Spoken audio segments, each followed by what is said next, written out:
Magandang umaga sa bawat isa. Welcome once again sa ating pag-aaral sa aklat ng Psalms.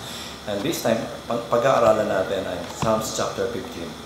Bagaman ang chapter na ito ay maikli lamang, meron lang itong 5 verses. But puno-puno ito ng kapangyarihan. Puno-puno ito ng presensya ng ating Panginoon. At ako sa makakatulong sa atin para mamuhay tayo ng isang powerful life. Kaya nga ang title natin sa pag-aaral na ito ay How to Live Powerful Lives Through the Presence of God. So, kung titignan natin ang verse 1, makikita natin, nagtatanong sa salmista dito ng kailan, sino ba pwedeng makatahan sa tahanan ng ating Panginoon, sa santuario? Sino ba pwedeng tumigil doon sa bandang na bundok ng ating Panginoon? Alam natin lahat na ang kanilang pagsamba, karaniwan ay doon sa templo. At ang mga tao hindi na mismo nakakapasok sa templo sapagkat ang mga pari naman nakakapasok doon at tumitira doon sa templo. Usually, nag-gather sila doon sa labas at doon sila sumasamba sa ating Panginoon. Merong time na kung saan, designated place na kung saan ang mga mananampalataya noon or rather mga salita ay tumitigil. Even sa panahon natin ngayon, we believe, alam natin lahat na ang mga pastor lang, mga minister lang ang nandoon sa tumitira kung sakaling may pastoral house doon sa simbahan. Pero, bakit tinanong ito ng salmista? Ano kaya ibig niya sabihin? So, maraming scholars naniniwala na ito ay hindi literal na physical na pagnasa na kamera doon sa templo. But rather, ito ay as a figurative sense. Meaning na mayroong ibang ibig sabihin ang talatang ito. Marahil karamihan tayo bilang mga tao nabubuhay doon sa physical realm. Dahil doon, karaniwan ay limitado tayo. At hindi natin naalaman, hindi natin nararanasan na mas makapangyarihan, mas merong power doon sa spiritual realm. Now, tayo bilang tao ay binubuo ng 2 klase o 3 klase bahagi. Either na tayo ay katawan at spiritu, at either tayo ay katawan, kaluluwa at spiritu. Ito ay 2 magkaibang school of thought regarding sa bahagi ng ating pagkatao. Pero whatever man, ang spirito natin ang nakikipagtagpo sa ating Panginoon. So, whenever na tayo nakikipagtagpo sa Panginoon, at sincerely atin pong maranasan ng ating Panginoon, kakatagpuin tayo ng Panginoon, maranasan natin ang Kanyang presensya. At napakasarap kapag tayo ay nakakapasok sa presensya ng ating Panginoon, makita ng ating pagsamba, pananalangin, at pag-aaral ng Kanyang salita. Kaya itong hamon salmista sa mga talatang ito. Nahamon niya ang mga tao doon sa kanila. At even sa panahon natin ngayon, na tayo ay manahan sa presensya ng ating Panginoon. Actually, kung titingnan natin, mas makapangyarihan at mas malakas yung spiritual realm kaysa doon sa physical realm. Kasi kung pag-uusapan natin ang physical realm, parating meron ditong limitasyon. Meron lang ilang bagay na pwede natin magawa. Ilan lang yung mga resources natin, limitado ang mga resources natin. Pero dito sa spiritual realm ay unlimited ang lahat. Unlimited yung ating resources, unlimited yung ating kakayahan. At dahil sa tulong ng Panginoon, magagawa natin yung mga bagay na hindi natin inaasahan, magagawa natin. Na dati hindi natin kaya, but this time ay makakaya natin. Kapag sabi nga ng Philippians 4:13 na and I can do all things through Christ who strengthens me. Diba? Sa magitan ng kapangyarihan ng Panginoon, magagawa natin lahat ng bagay. So, mababa ang buhay dito sa physical realm. Hanggang doon lamang sa kaya natin. Hindi ito pwedeng nabampas doon. Pero kapag tayo ay nag-dwell doon sa spiritual realm at tayo ay tumawag sa Panginoon, binigyan natin ang sarili natin sa Kanya, tinry natin maranasan ang Kanyang presensya, maraming bagay tayong maranasan hindi natin inaasahan. Kung saan out of this world, sabi nga. Bagaman may 2 power sa kabila. May sa spiritual realm. Power na Satan, which is hiram na kapangyarihan lamang at binigyan sa kanya ng Panginoon. At karaniwan temporary ito. Pwede siya magbigay ng power doon sa mga taong pwede siguro humingi sa kanya. Pero panandaliin lamang itong power na ito at meron itong hangganan. At karaniwan, bayad dito ay malaki. Sapagkat hihingi ng Satan ang kaluluwa mo after na magamit ka niya. Pero kapag sa Panginoon tayo, andon ang kalayahan, andoon yung mga bagay na maganda na pwede mangyari sa atin na hindi natin inaasahan, hindi natin naranasan dito sa mundo, sa physical realm. mahalaga na tayo ay mag-dwell doon sa spiritual realm. At pumasok tayo doon sa presensya ng Panginoon. Sapagkat whenever na tayo pumapasok at nanahan sa presensya ng Panginoon, maraming magagandang bagay ang mangyayari sa atin. Karaniwan isipin natin ang mga himala. Bakit himala? Kasi usually, may mga bagay na kung saan hindi natin kayang gawin, sabi ko kanina, sa physical realm. Pero dito sa spiritual realm, magagawa natin. At ang Panginoon ang bahala noon. At hindi natin poproblemahin yan. Ang Panginoon ang bahalang gumawa ng mga bagay na ito na hindi natin inaasahan sa ating buhay. Bagaman nakakalungkot lang na maraming tao ang hindi nararanasan ito. Hindi nila naranasan yung kapangyarihan, pinagkakaloob ng Panginoon sa bawat isang lalapit sa Kanya at papasok sa Kanyang presensya. Alam natin lahat pumapasok ng simbahan. Sabi nga, everybody's welcome. Madali lang pumasok sa simbahan. Pero ang makapasok sa presensya ng Panginoon ay hindi ganun kadali. It requires much more our dedication and our whole heart and our whole life para sa ganyan maranasan natin ang presensya ng Panginoon sa buhay natin. Ayon sa isang church growth specialist, si Donald McGobrad, merong 4 na dahilan kung bakit pumapasok ang tao sa loob ng simbahan. Ang first thing na kung saan sinabi niya ay yung traditional motive. Ang tao papasok lamang sa loob ng simbahan. Kasi pumapasok sa loob ng simbahan kasi nakaugalian na niya ito. Lumaki siya dito sa simbahan ito. Dito siya pinanganak, dito siya mamatay. Yun ang sabi niya. Maganda ito sapagkat pinapakita niya kanya loyalty. Pero mahalaga alamin natin kung ito yung tamang simbahan na isang Panginoon puntahan natin. Although buong buhay niya, nagugol niya dito, but is he really experiencing the presence of God, yung power ni God through His presence? Ang pangalawang motive ay yung social motive. Kung saan pupunta ang tao sa simbahan dahil sa andun yung kaibigan niya, andun yung boyfriend niya, andun yung girlfriend niya. Karaniwan, yun ang kanilang pinagbabatayan. At saya sila pag andun yung mga kaibigan nila, mga kakilala nila, mga taong familiar sila. Pero pag nawala itong mga taong ito, mawawala din sila. Sapagkat ang kanilang pananampalataya, kanilang paniniwala ay nakabase lamang doon sa mga gusto nila samahan sa loob ng simbahan. Ang pangatlo ay yung need motive, o saan pupunta lang ang tao sa loob ng simbahan kapag may kailangan siya, kapag may problema, pag mayroong mga bagay na kung saan gusto niya mangyari sa buhay niya. At kapag nalutas niya yung problema niya, hindi na siya bumabalik sa simbahan, nawawala na siya. And after that, ay kapag may problema naman siya, doon na naman siya babalik. Actually, kung titigan din natin, most of the people, maraming mga tao, papasok na simbahan sa loob ng 3 okasyon. At alam natin marahil ito. Pumapasok ang isang tao sa loob ng simbahan kapag bibinyagan siya. Pag bata pa siya, dinadala siya ng kanyang magulang. Ang pangalawang paraan para makapunta sa simbahan sa magitan ng kasal. Nagpapakasal ang tao sa loob ng simbahan. Pero sa ngayon, hindi na masyado sa simbahan. Karaniwan, trending ngayon sa mga garden wedding. Karaniwan ay doon ginagawa ang kanilang mga kasal, even sa hotel, minsan, at resort, at saan man. Kaya nga nababawasan yung times na kung saan pumapasok ang tao sa loob ng simbahan. At ang pangatlo ay kapag ililibing na siya. Pumapasok ang tao sa loob ng simbahan kapag ililibing na siya. And most of this, tatlong bagay na ito, 3 okasyon na ito, karaniwan wala siya kamalayan sa presensya ng Diyos sa buhay niya. At dahil doon hindi niya naranasan isang powerful life na kung saan nasa ilalim ng kapangyarihan ng ating Panginoon. So, pero pang-apat ay pinakamaganda dahilan. At ito yung time na kung saan isang tao pumapasok sa simbahan dahil gusto niyang makilala ang Panginoon sa kanyang buhay ng lubusan. Gusto niyang maranasan yung presensya ng Panginoon sa kanyang buhay.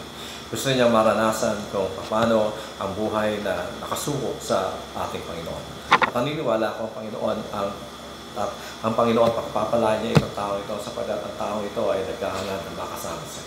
And God desires that all of us ay hanapin natin siya, ay desire natin siya sa buhay natin. At gawin natin ang kanyang kalooban sa ating buhay. Then we will be able to live a powerful life sa buhay natin ito. Kaya nga, sa umaga ito, ang challenge natin, tawa hindi tayo mag-dwell doon sa physical realm lang. Saan, tingnan natin, limitado ang physical realm. Pero sa spiritual realm, ang lahat ay posible. Sapagkat nothing is impossible with God.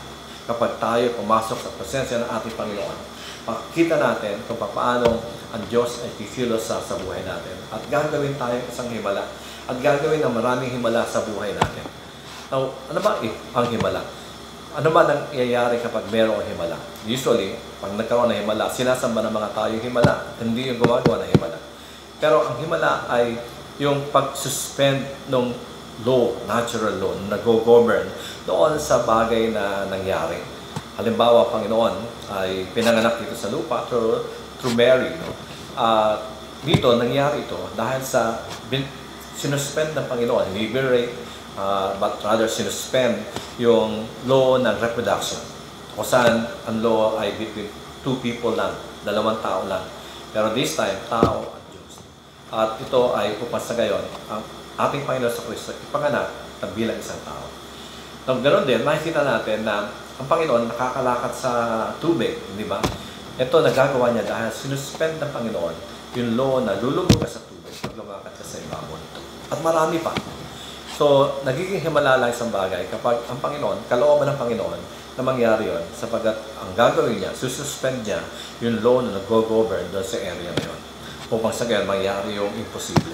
And we all know na nothing is impossible with God. At ito'y makakamtan lang natin kapag tayo ay pumapasok sa presensya ng ating Panginoon. Kaya nga, mahalaga bilang mananampalataya. Tulad ng sabi ng salmista, sino ang makakapasok sa banal na templo? Sino ang pwedeng manahan sa bundok ng ating Panginoon? Sino mang gustong mamasok sa presensya ng Panginoon ay mararanasan niya isang makapangyarihang buhay. Madali lang pumasok sa simbahan physically, at ang pumasok sa presensya ng Panginoon sa spiritual realm na hindi kagad madali. Marahil, titingnan natin sa susunod ng mga yugto na pag-aaralan natin ang tatlong dahilan at tatlong qualification para makapasok tayo sa presensya ng ating Panginoon. Ang una ay may kinalaman sa ating sarili. Ang pangalawa ay may kinalaman sa ating kapwa, how we deal with them. At ang pangatlo ay may kinalaman sa pera. Bakit pera? Of course, siguro pag-aaralan natin yan, pagdating natin doon sa last series natin. So, itong mga qualification na ito ay mahalaga para sa gayon makapasok tayo sa presensya ng ating Panginoon. Hindi magiging mabunga, hindi magiging successful, hindi magiging powerful ang buhay natin unless nakapasok tayo sa Panginoon. Ang magagawa natin, itong mga qualification na hiningi sa atin ng talatang ito. At si David, naranasan niya ito nung siya ay mula pa ng bata siya, ay parati siyang nasa presensya ng Panginoon. Habang nag-aalaga siya ng tupa, siya ay nananalangin at sumasamba sa Panginoon dahil naranasan niya ang presensya ng Panginoon sa kanyang buhay. At dahil doon, marami siyang bagay na nagawa na naging matagumpay dahil kasama niya ang ating Panginoon.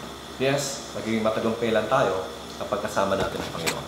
Kaya mahalaga na mag-spend tayo ng maraming time sa Panginoon, maraming time na kasama nanahal tayo sa banal na bundok ng ating Panginoon, maraming time sa tayo papasok sa presensya niya sa loob ng sanctuary niya, spiritual sanctuary niya, hindi physical sanctuary.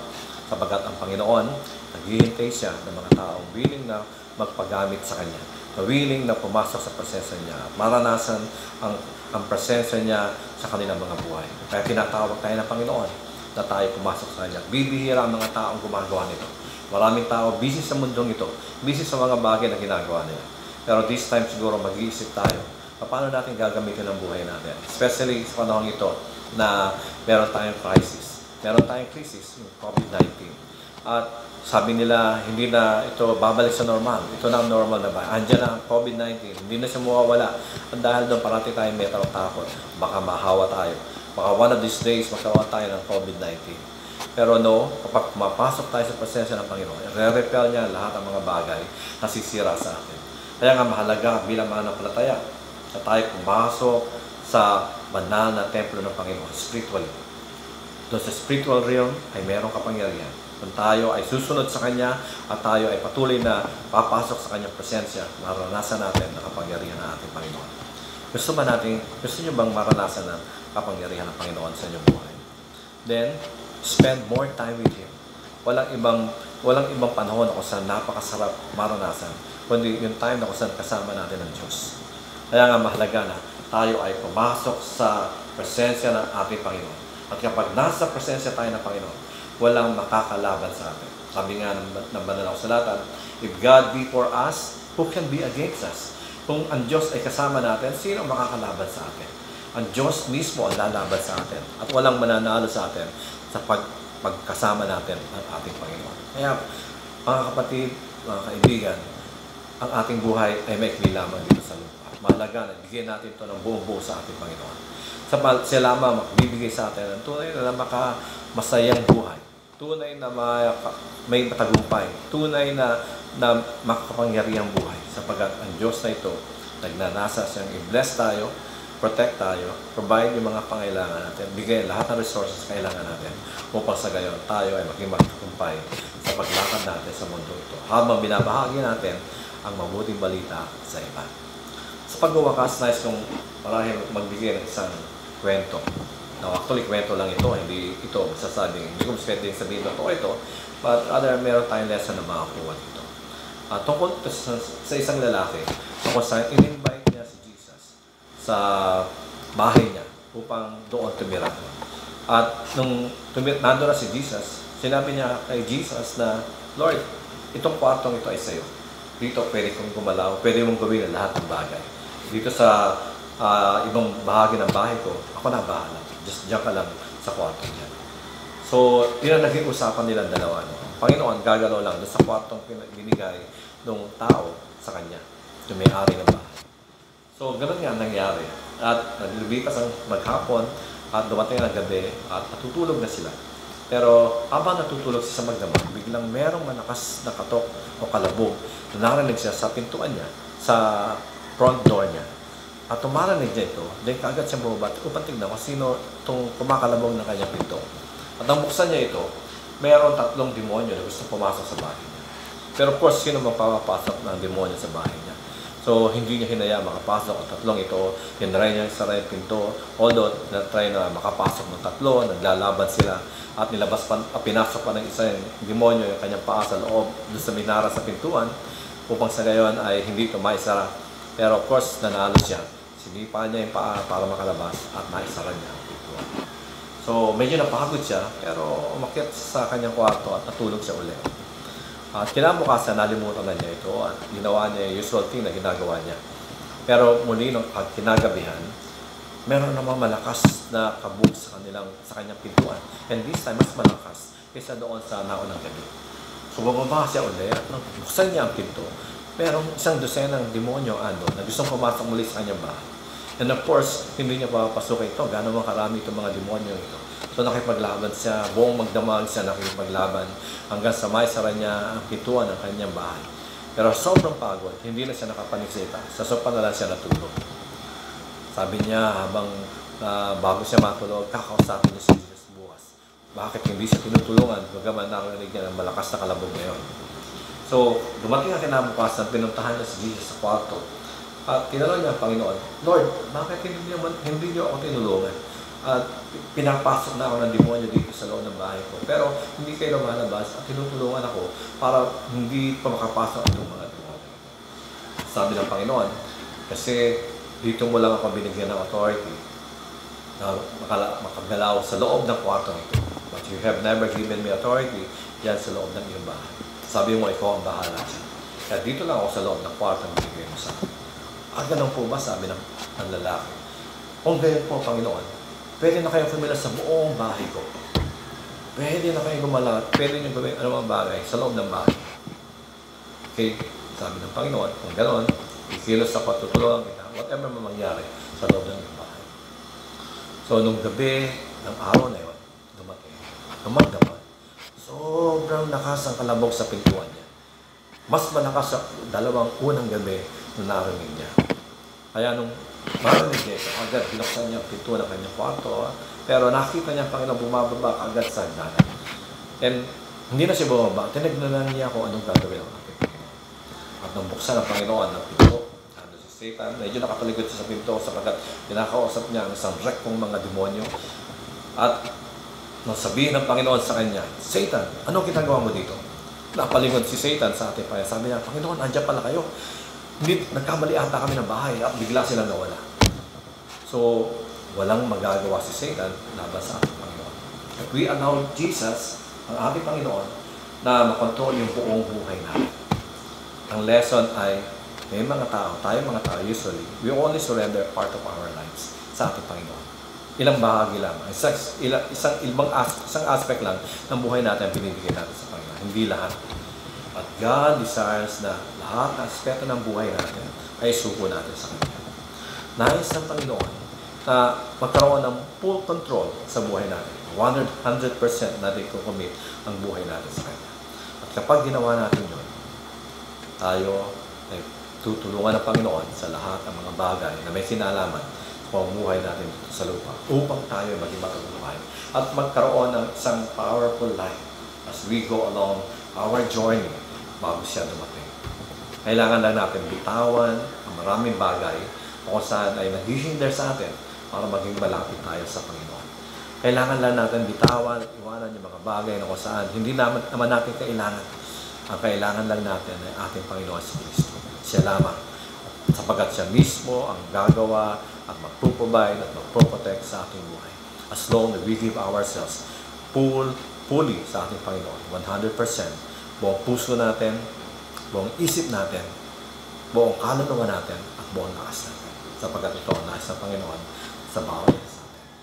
Kaya nga mga kapatid, hinahamon ko po kayo sa sandaling ito na bigyan natin ang buong ating sarili sa Panginoon. Maranasan natin ang Kanyang presensya at gabay sa buhay na ito. Iba ang kapangyarihan niya kapag sinuko natin ang buhay natin sa Kanya 100%. Kaya nga sa umaga ito, I want to lead everyone in a prayer na may commit natin ang buong ating sarili sa Panginoon. Sa gayon, God can work mightily in our lives. At siya ang bahala ng laban para sa atin. Kaya tayo po'y manalangin. Ang ganyan po ang bawat isa na tayo pumikit at lumapit tayo sa ating Panginoon. Panginoon Jesus, kinikilala po namin ang aming kahinaan. We will never be able to win over any problem, even kay Satan, Panginoon, kapag kami lamang. Kaya, Lord, we need you. Kailangan namin kayo. Be with us, Lord, and we surrender our life to you 100% ang buong buhay namin, Lord. Binibigay namin sa iyo at kayo po ang kontrol ng buhay namin. And Lord, dalangin namin, mag-provide kayo ng kapangyarihan sa amin upang mapagtagumpayan namin anuman laban meron kami dito sa lupa. Kaya Lord, maraming salamat kung saan you'll be able to experience yung presence ninyo, Panginoon. Habang patuloy kami lalapit sa inyo, habang patuloy kami mag-spend ng maraming time sa inyo, Panginoon. And we expect, Lord, yung blessing ninyo spiritually, Panginoon. Upang sa kayo tunay po na maging matagumpay kami sa buhay namin ito. Kaya Lord, maraming salamat muli na patuloy namin tinataas inyong dakilang pangalan. At nadalangin namin ito sa matamis sa pangalan aming Panginoon sa Kristo. Amen.